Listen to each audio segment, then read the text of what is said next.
So this is my prop, and so what I want to do, it's 100 feet of string, and I want you to pass it around, and I'll keep talking while you pass it from person to person.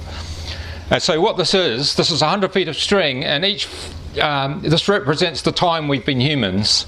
So every foot is 10,000 years, if you can imagine that. Okay, so the time we've been farming is about that long in terms of this whole piece of string. And then recorded history is about that long. And then the Industrial Revolution is about that long. And then the Industrial Age is the little wispy hairs right at the end of the piece of string. Okay, so now I'm going to come back a bit. So come back to about, I need a bit more. Okay, so about 5 feet back, so 50,000 years, I'm going to put a little knot in there. And just something happened. So this comes from, has anyone read the book Sapiens by Harari? Yeah, so what he says is, I don't know if it's true, but it sounds reasonable, but about 50,000 years ago something happened to us as human beings, which I think is relevant to us as Buddhists. And that's, as human beings, and what defines us as human beings is that we're storytellers, and we start to mediate our lives, our experience, our cultures even as stories, and so we're basically fundamentally storytellers. So each of us in this room has a story about who we think we are, and the various groups that we're a part of also have a story. And a lot of the history of humanity is the interaction between one group that has one story and another group that has another story. And so these stories are kind of helpful in one way because they create a pattern and understanding of who we are and what we are. But I think stories also get in the way. And I think as meditators, this has been really quite insightful to me as a meditator. I think the first thing that happens to us when we sit down to meditate is we encounter the storytelling capacity that we have. You know, a lot of the distractions that we first encounter when we meditate, it's that whole structuring of our experience through some kind of story, and it's sort of, you know, it's overcome. Those are really the hindrances, I suppose you could say. And so my talk is a lot about exploring what these stories are and how we can navigate through them. And I think Buddhism has a lot to offer us. But interestingly, I think Buddhism itself, if you think the Buddha actually kind of said this himself, that the Dharma can't really be explained in words, it can't really be understood conceptually.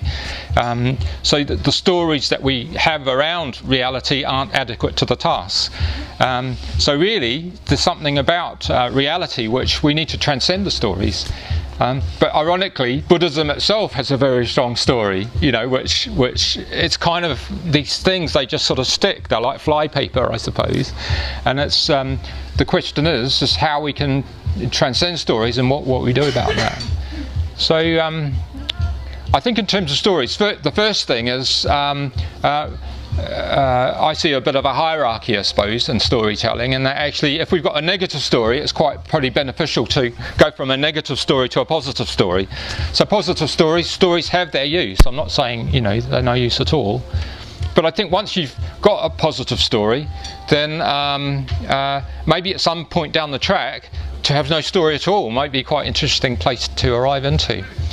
And I've had personal encounters with this myself, and this, I would say this is where the Bardo teachings of Buddhism from the Tibetan tradition are kind of instrumental. And that's obviously talking about death. So that's obviously, you know, when you encounter death, that's the end of your story, as it were. But also throughout our lives, we encounter all sorts of situations where our story comes to an end. So maybe you lose your job, or you're made homeless, or a relationship comes to an end, or something like this. And you know that experience, it's just suddenly you feel ungrounded. And if you look at what the Tibetan Book of the Dead communicates, it says, well, you know, just stay with try and open to the white light of reality.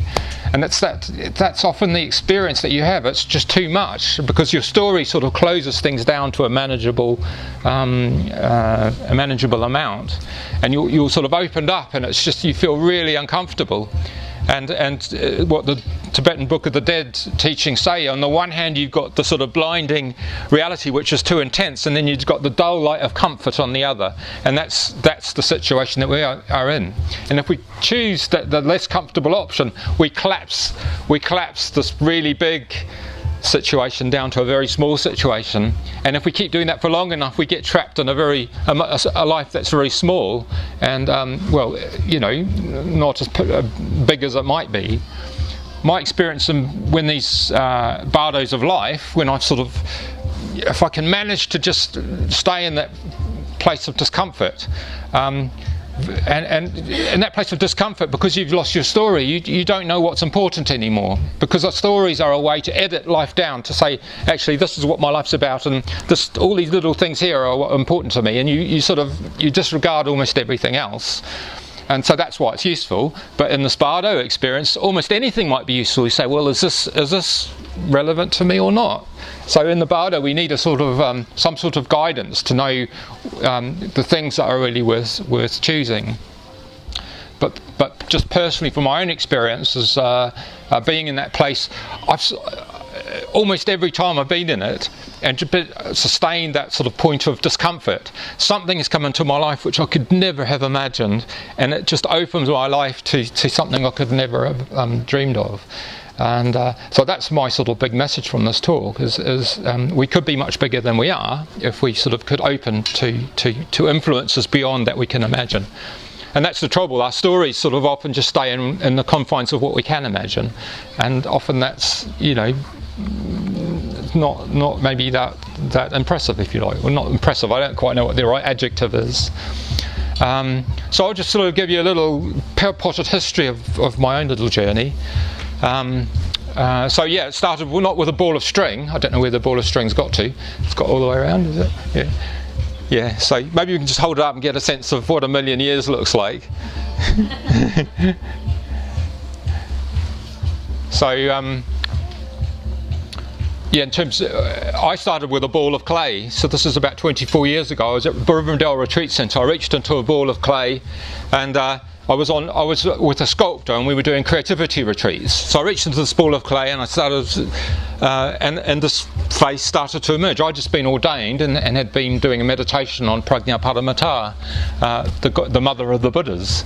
And as the weekend went on, a face started to emerge out of this amorphous material. And I was sort of a bit taken aback about, oh my goodness, where did that come from? And then, so over about 3.5 years, how are we going to be doing for time? 5 minutes. Okay.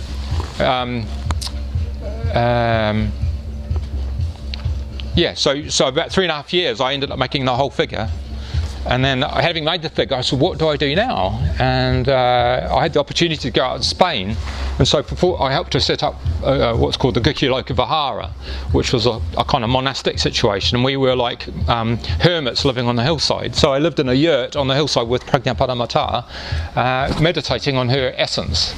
And then after 4 years I had just an incredible meltdown. I described this like I was like a tree trying to reach towards the light of the sun, and then the tree kind of toppled over, and I just couldn't meditate anymore. I couldn't do spiritual practice of any kind. But for a whole year I ended up making a plinth and a nimbus for the sculpture. So and I thought, what's this about? I don't understand this mudra. What's this about? And so what I realised, I needed to create a context for the sculpture. I was focusing on the sculpture. I needed to create a context. So I came to Buddhafield 2001 with this idea, somehow or another I was going to make a sanctuary for the sculpture, like a world for her to inhabit.